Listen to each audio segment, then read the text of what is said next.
নমস্কার বন্ধুরা, শ্বশুর বৌমা রান্নাঘর অ্যান্ড ব্লগ চ্যানেলে সকলকে স্বাগত।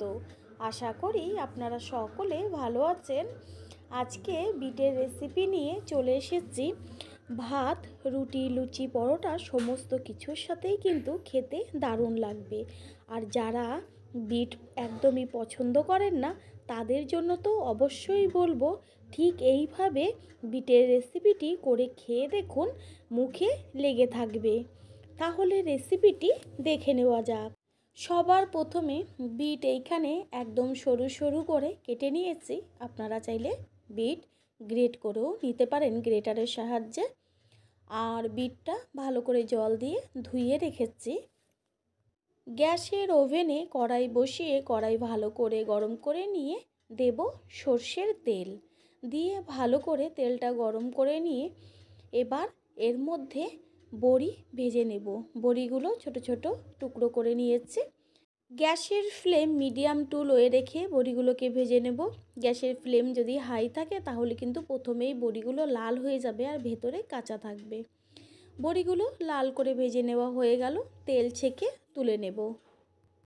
বড়ি ভেজে তুলে নেবার পরেই ওই তেলে দিয়ে দিয়েছি ফোড়ন, কালো জিরে আর শুকনো লঙ্কা।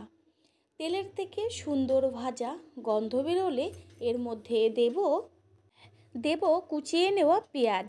এইখানে আমি দুটো বড় সাইজের পেঁয়াজ কুচিয়ে দিয়েছি। দিয়ে এইবার পেঁয়াজটাকে তেলে ভেজে নেব। তেলে পেঁয়াজ হালকা ভেজে নেওয়ার পরেই এর মধ্যে দিচ্ছি চেরা কাঁচা লঙ্কা। দিয়ে ভালো করে নেড়ে চেড়ে দেব।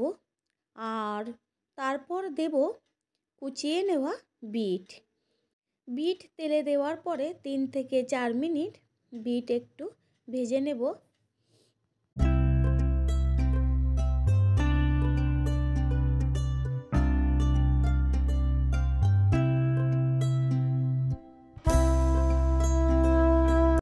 থেকে 4 মিনিট পর বিটের মধ্যে দেব কুচিয়ে নেওয়া আলু।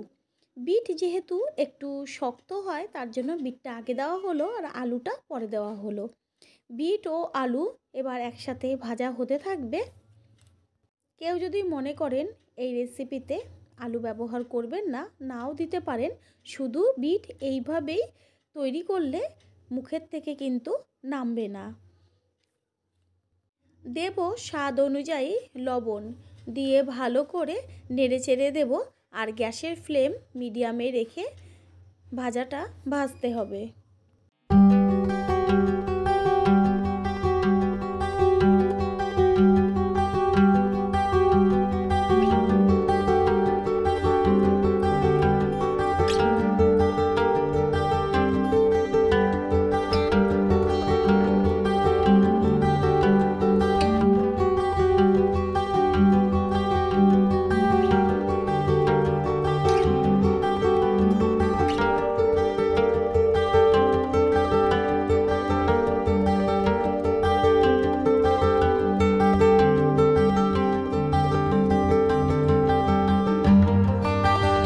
ভাজাটা যখন দেখবেন 60% হয়ে গেছে সেই সময় দিয়ে দেবেন ভেজে নেওয়া বড়ি। দিয়ে একসাথে আবারও নেড়ে চেড়ে দিতে হবে আর একটি ঢাকনা দিয়ে ঢেকে দিতে হবে। আর দেব চিনে বাদাম। এখানে চিনে বাদাম একটু ভেঙে চুড়ে দিয়েছি। দিয়ে এর মধ্যে দিয়ে দিয়েছি। এটা কিন্তু ভাজা আগে থেকে ছিল। বিট ভাজাটা ঠিক এইভাবেই করার চেষ্টা করবেন আর করে খেয়ে দেখবেন কতটা টেস্টি লাগে। আশা করি একবার খেলে এর স্বাদ মুখে লেগে থাকবে, বারে বারে কিন্তু খেতে ইচ্ছে হবে। ভাজাটা কিন্তু এবার আরেকটু ঢেকে দেব, প্রায় হয়েই এসছে।